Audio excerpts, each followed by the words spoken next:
Big value, big space, Bigster. The Bigster is the bigger brother to the very popular Dacia Duster. So in this video, we're going to find out whether the larger car is still frugal, whether it's genuinely practical enough for a full-size family, and we're going to see whether it can go anywhere like a proper Land Rover. Plus, we'll find out whether this Dacia can keep me safe when I camp in it out in the wilderness at night, all on my own. Hang on a minute, who's that? Fundamentally, the Dacia Bigster and the Duster look very similar, but if you look closer, you will spot some subtle changes. Like on our Extreme Bigster, you'll see the bumper is a little bit more, well, extreme. At the side of our Extreme Bigster, we've got a set of all seasons on our alloy wheels, but they're also off-road capable. But the biggest and most important changes are actually in the length of the car, because the floor is slightly longer, so that means you should have better access into the rear. We'll test that in a little bit. And at the very back, well, we've got an extended boot, which really, I think, would make even a Skoda blush. We're going to see exactly how big the changes are, and they are significant, but design-wise, it's pretty much the same as the Duster, and I don't think that's a bad thing, given how popular that car is. And given that the Bigster is over 4.5 meters long, and yet it starts at £25,000, which, by the way, is over £1,000 cheaper than a new Ford Puma, well, it's clear you're getting a lot of space for your sterling. Now, before I show you the interior of the Bigster, we need to see how quickly it connects to my phone so I can open up my sat-nav, which is Waze, because this is a family car and people are busy in the mornings. Think of the school run, for example, and if you want to check your traffic, this is important. So let's do this. We're going to do our standard Le Mans style start. I've got the key to shortcut my entry. Right, ready?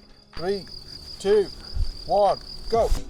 Right, opening the door manually, jumping in, and then put the door, turn on the engine. I fired up quick. Okay, screens are up. CarPlay's looking good. Yes, that's rapid. Time, that was quick. Once you're inside and comfortable, the interior does feel quite familiar, especially if you know the Duster, but that's no bad thing because it mixes functionality and toughness with some useful extra features. So let's start with the functionality. Now, we've got a lot of storage space, we've got room for cups, and you can also add additional bits, which is quite a nifty feature.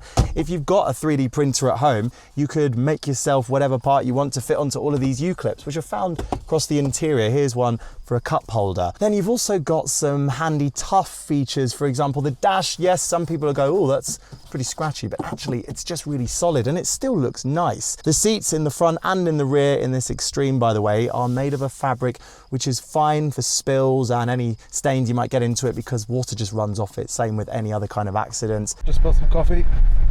Just wipe straight off. Shame it doesn't do the same in my shorts. And the seating position and the general buttons, etc., are just exactly where you need them to be. And that's because it's all just like the Duster, and that is no bad thing. Now, the tech, as you saw, isn't too bad to start up, but it is pretty basic when you use it. The screen isn't the most advanced, but it is easy, and the buttons on screen are big. If there's a complaint, I'm gonna have to start the car up to show you it. It is the reversing camera because, well, check this out. There's quite low resolution. That's sort of, you know, probably 10 years ago resolution, but I have to admit, at least the visibility you get is good. Now, these cameras that you're seeing here are particularly useful when you go off-road, which we will be doing in a little bit. But for now, it's just nice to know that it's easy to use. The screen ahead as well, very basic, but it looks good. And there are some buttons where you need them for the climate control and some other controls as well. So overall, same as the Duster, but that is no bad thing. Getting into the back of the Bigster is where you notice the changes over the Duster because I've just got so much space. You can see how much legroom I have here, and with the rubber mats down there and these wipeable seats, it means not only is this a comfortable place for adults to sit, but it's also one that should survive the challenges of having children. Plus, you've got a few creature comforts. We've got a couple of USB-C ports down there, and the storage is okay. We've got slim door pockets, but some usable ones in the backs of the seats. And also you've got a good amount of headroom, even for somebody who's just under 6 foot,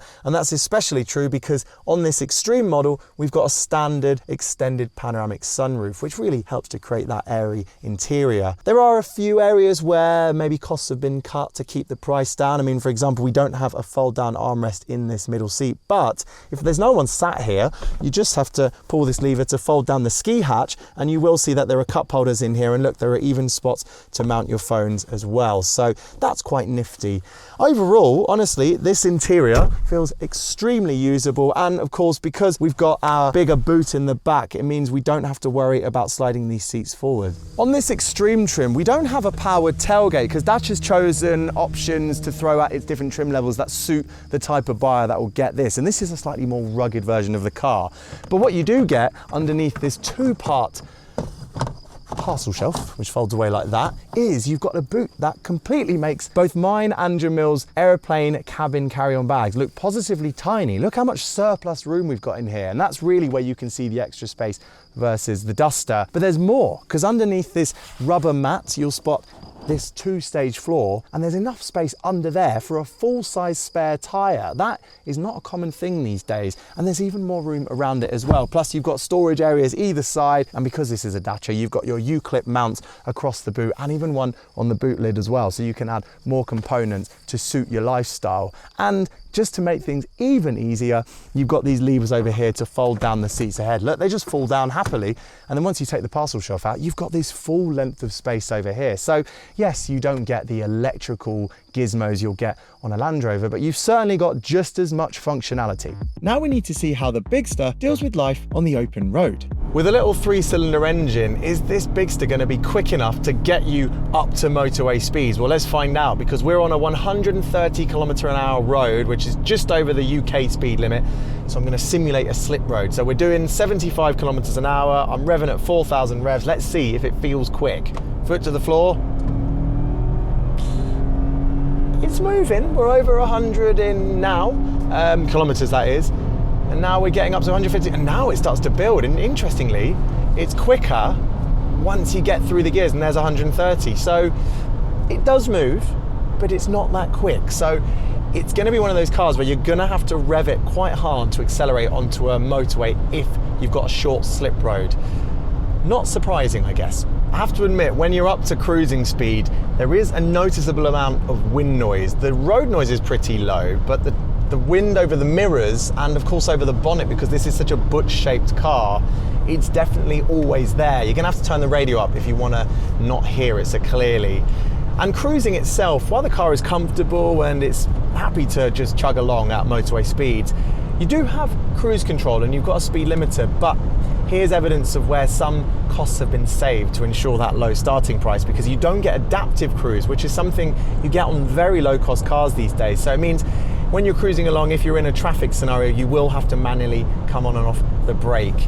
And for most people, that's not going to be a problem, but if you're stepping from a slightly more premium car, it might feel like a step back in time. You only need to tell you that Dacia buyers like to spend money sensibly, but a Dacia Bigster that's shaped like a brick and one that has four-wheel drive might not make for the most fuel-efficient recipe, but we've been keeping a close eye on fuel usage, and while in town, yes, fuel usage was considerably under what we'd expected when we saw the paperwork. Actually, on the motorway, the Dacia's pretty fuel efficient. I think it drops into two-wheel drive, so the rear wheels are just rolling along, and it means we're getting way over 40 miles per gallon, which is close to what is claimed. It's impressive given all of the things I told you about the shape of this thing. It doesn't make for aerodynamics. So I've no concerns about the Bigster making for a brilliant family car on the road, but how does this 4x4 Extreme version handle the rough stuff of the French Alps? Could this genuinely be a Land Rover Defender alternative for buyers on a budget? Only one way to find out. One of the things I'm concerned about going off-road in this car on a steep hillside where there are literally cliff drops is that I don't have a manual handbrake, so I can't put the handbrake on when pulling away. But thankfully you do at least get a hill hold. So I'm on a really steep look with 13 degrees here, and if I come off the brake, the car just holds itself. And then that means I can find the biting point and then drive up the hill, apparently, there we go, and leave the car to just scrabble forwards. So takes a bit of getting used to, because coming off the brake feels very unnatural at this kind of steepness, but it works. The trick to getting this Dacia Bigster up the hill is to stick it in four-wheel drive lock mode so it continuously sends power to all four wheels, and then to just trust the system, because it can feel like at points you should come off the power, for example if the wheels are skidding up a bit, but actually this is a bit of a boosty engine, so if you come off the power, you drop out a boost, the turbo stops sending more performance to the engine, and you kind of come to a stop, and then you have to kind of start again. What you're better off doing is just putting your foot down, letting the boost and the grip of these tyres and this four-wheel drive system just scrabble you out, and then really you just hang on. it's a really, really easy car to take off-roading, even when we're going up inclines as steep and as dangerous as this. Come on, little Dacia, right. It's not little at all, is it? This is a big Dacia, but it shrinks around you on these inclines. And look, I'm just driving up. So easy. And best of all, this wasn't even the route we were supposed to take. We'd headed off-piste onto roads normally reserved for only the toughest of SUVs, and yet the Bigster performed brilliantly. So much so, in fact, that the actual route, which was far less steep and more gravelly than rocky, was a real walk in the park. You know the phrase, you can't drive a house, but you can sleep in a car? Well, it turns out that Dacia's been thinking a lot about that, because it's produced this, the Sleep Pack Plus, which is a lot of P's in more than one way. Because at over £1,700, this, you're probably thinking, is very expensive. But I'm going to put it to the test by actually sleeping in it. And first, I've got to build it. So let's do this. 3, 2, 1, go. Now, you've probably noticed the car is a different colour to the one we drove earlier, and that's because this is a journey rather than the extreme 4x4 we've been driving. So it means we've got a powered tailgate, which is a bit slower actually. You probably also can see that we can hide away the bed under the parcel shelf cover, which is important for security, but you do absolutely lose all your boot space when the boot is in place. Although not actually all of it, and I'll show you how in just a second. But first, you've got to begin by throwing all of these things out the way. So thankfully, Dacia's made it pretty easy to do that. All very simple stuff. And then when I fold this down here, look, you get a little drink shelf. That's quite cool, isn't it? And in here, by the way, is where you can get to your underfloor storage and even the spare wheel if you keep that in place. But the reason I'm going in here is for these things. So if I take these out, come around to the side of the car, fold down the seats, and handily, because the seat belts actually stick to or stay in the position. Normally they stay in position, I've just messed that up, but normally they stay in position. So what you do is fold them down and then you don't have to faff with the belts, but. A few moments later. There we go. Right, so now what we do is we get these down here into a convenient position and we lift this. Oh no, we pull this out first, that's what we do. If you're enjoying this vid, please hit subscribe. I need the support. That slots into there and that slots into there. And this one is the same, slots into here. So like that and like that. Now these being locked in place are very important because when you pull this over, perfectly in place. Now what we can start to do is build up our bed. Oh no, first we can push these out. Look at these are nifty. These are bespoke to the model of Dacia you have. Right. Oh my God. Oh, we're at high altitude, by the way. So it's a bit of a workout. This folds out. This little Dacia branded bed you got here, very nice. And these Velcroed bits go onto the side. So that there, let me run behind you. Put this on here. These go in here. Then you've got your bed.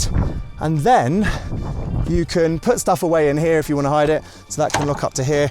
And all you've got to build or bring after that is your own pillows and sleeping bag, which we do have. And I'll be sleeping on this in a little bit. God knows how long that was, but it's a bed. And the other good thing about the Dacia Bigster's Sleep Plus pack is that you get these window curtains or these window blinds, and they're proper blackout blinds, so they actually cover the windows completely, so you don't have anyone staring at you through the windows. Which makes me think, you can clear off. Hang on a minute. Who's that?